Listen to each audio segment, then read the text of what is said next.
आदि का जन्म। भगवान विष्णु से भयभीत होकर राक्षस राज माली और माल्यवान पाताल में जा छिपे थे। यद्यपि वो प्राण बचाते फिर रहे थे, तथापि अभी भी उनके हृदय में देवताओं के प्रति विष भरा हुआ था। भगवान विष्णु द्वारा सुमाली के मारे जाने से वो अंदर ही अंदर प्रतिशोध की ज्वाला में जल रहे थे। इधर सुमाली वध से देवताओं में हर्ष की लहर दौड़ गई। अब वो चुन चुन कर दैत्यों को मारने लगे। जहां कहीं भी दैत्य दिखाई देता, देवता पल भर में ही उसका काम तमाम कर देते। इस प्रकार पृथ्वी पर दैत्यों की संख्या बड़ी तेजी से कम होने लगी। दैत्य कुल का संहार होते देख माली और माल्यवान अत्यंत व्यथित थे, परंतु शक्तिहीन होने के कारण असहाय थे। इस विपदा की घड़ी में कोई भी उनका सहायक ना था। ऐसी दुखद स्थिति में माल्यवान को दैत्य गुरु शुक्राचार्य का ध्यान आया, जो उस समय हिमालय पर भगवान शिव की आराधना कर रहे थे।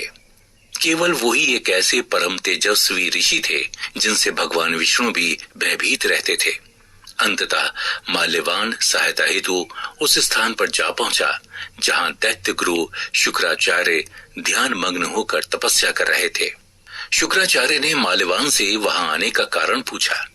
माल्यवान व्यथित स्वर में बोला, हे गुरुवर, जब से आप लंका को छोड़कर आए हैं, तभी से हमें निसहाय पाकर देवताओं ने हम पर अत्याचार करने आरंभ कर दिए। विष्णु ने मेरे भाई सुमाली का वध कर हमें पाताल जाने के लिए विवश कर दिया। अब वो एक एक कर हमारे सभी बंधु बांधवों का संहार कर रहे हैं। गुरुवर, इस समय हम भारी विपदा में फंसे हुए हैं। अब आप ही हमारा मार्गदर्शन करके उद्धार करें।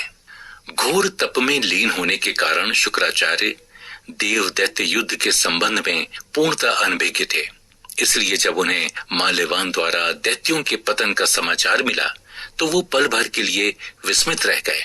फिर क्रोध में भरकर उग्र स्वर में बोले, माल्यवान, तुमने मुझे पहले सूचना क्यों नहीं दी? यदि समय रहते तुम मेरी शरण में आ जाते तो देवताओं का इतना दुस्साहस कभी ना होता। लेकिन अभी भी देर नहीं हुई है। यदि कोई शक्तिशाली और परम तपस्वी दैत्य तुम्हारे कुल का प्रतिनिधित्व करे तो तुम अपना खोया हुआ ऐश्वर्य, बल और राज्य पुनः प्राप्त कर सकते हो। माल्यवान, यदि तुम महर्षि पुलस्त्य के परम तपस्वी पुत्र विश्रवा से अपनी पुत्री कैकसी का विवाह कर दो तो उनके दिव्य अंश से उत्पन्न राक्षस तुम्हारे कुल का उद्धारक और देवताओं के लिए साक्षात काल होगा। माल्यवान ने विश्रवा ऋषि के तप और विद्वत्ता के विषय में बहुत कुछ सुन रखा था। यदि ऐसा योग्य और तेजस्वी वर कैकसी को सहर्ष स्वीकार कर ले तो राक्षस कुल का उद्धार हो जाएगा।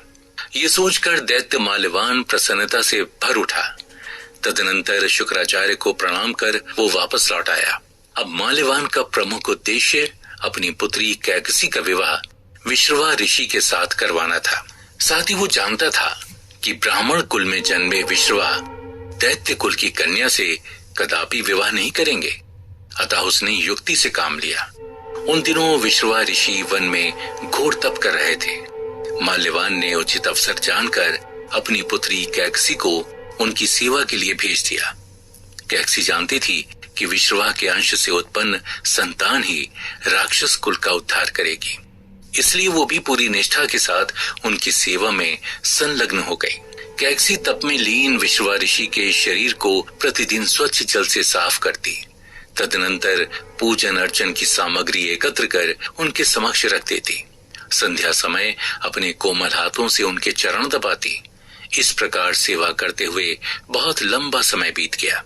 एक दिन तप ध्यान पूर्ण होने पर विश्रवा ऋषि ने सहसा नेत्र खोल दिए।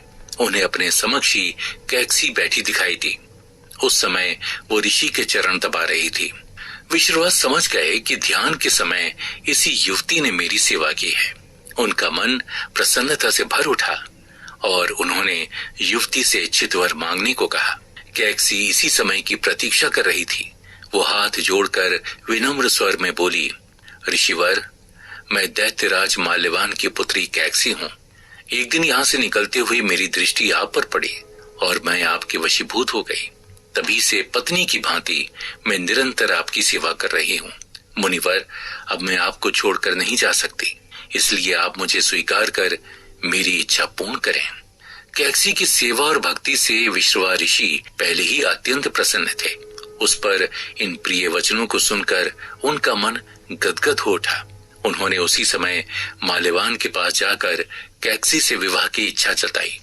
माल्यवान भी इसी समय की प्रतीक्षा कर रहा था। उसने बिना विलंब किए विश्रवा ऋषि और कैकसी का विवाह करा दिया। नव विवाहित दंपत्ति वैवाहिक सुख में निमग्न हो गए। उचित समय पर कैकसी ने एक सुंदर और शक्तिशाली पुत्र को जन्म दिया, जिसका शरीर जन्म लेते ही 8 वर्ष का हो गया। वो चमत्कार देख कैकसी आश्चर्यचकित रह गई। उसने जब पति से इस विषय में पूछा तो वो मुस्कुराते हुए बोले, प्रिय, तुम्हारा ये पुत्र दिव्य शक्तियों से परिपूर्ण होकर परम तपस्वी और वेदों का प्रकांड पंडित होगा। संसार इसे रावण के नाम से जानेगा। देवता, दैत्य, राक्षस, मनुष्य सभी इसके नाम से भयभीत रहेंगे। तीनों लोकों को जीतने वाला ये बालक सृष्टि के अंत तक जाना जाएगा।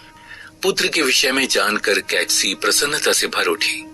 आखिरकार उस शक्तिशाली राक्षस का जन्म हो गया था, जिसकी प्रतीक्षा अनेक वर्षों से की जा रही थी।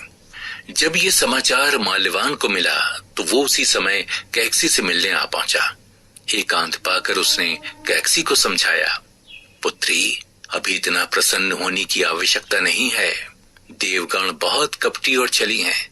उन्हें जब इस बात का पता चलेगा तो वो एकजुट होकर इसके विरुद्ध षड्यंत्र रच डालेंगे। उस स्थिति में ये बिल्कुल अकेला पड़ जाएगा। इसलिए तुम इसी के समान कुछ और शक्तिशाली पुत्रों के लिए प्रयासरत रहो, जिससे इसकी शक्ति में अमोघ वृद्धि हो। कैकसी पिता के संकेत को समझ गई।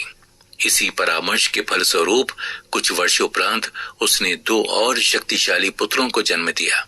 उनमें से एक बालक कुंभकर्ण और दूसरा विभीषण के नाम से प्रसिद्ध हुआ। इसके अतिरिक्त कैकसी ने एक पुत्री को भी जन्म दिया, जिसका नाम शूर्पणखा रखा गया। इस प्रकार विश्रवा ऋषि और कैकसी के अंश से माल्यवान के राक्षस कुल की रक्षा हेतु 3 परमवीर योद्धा प्राप्त हुए। राजा प्रताप भानु को ब्राह्मणों द्वारा परिवार सहित राक्षस के रूप में जन्म लेने का शाप इस जन्म में फलीभूत हुआ। पूर्व जन्म का राजा प्रताप भानु ही इस जन्म में रावण के नाम से विख्यात हुआ। प्रताप भानु के भाई अरिमर्दन ने बलशाली कुंभकर्ण के रूप में जन्म लिया और साधु स्वभाव का धर्म रुचि इस जन्म में विभीषण के नाम से जाना गया। धर्म, कर्म और पूजा पाठ में उसकी रुचि इस जन्म में भी बनी रही। रावण, कुंभकर्ण तथा विभीषण का तप करना। यद्यपि रावण और उसके भाइयों का जन्म विश्रवा ऋषि के अंश से हुआ था, तथापि उनकी माता राक्षस कुल की थी।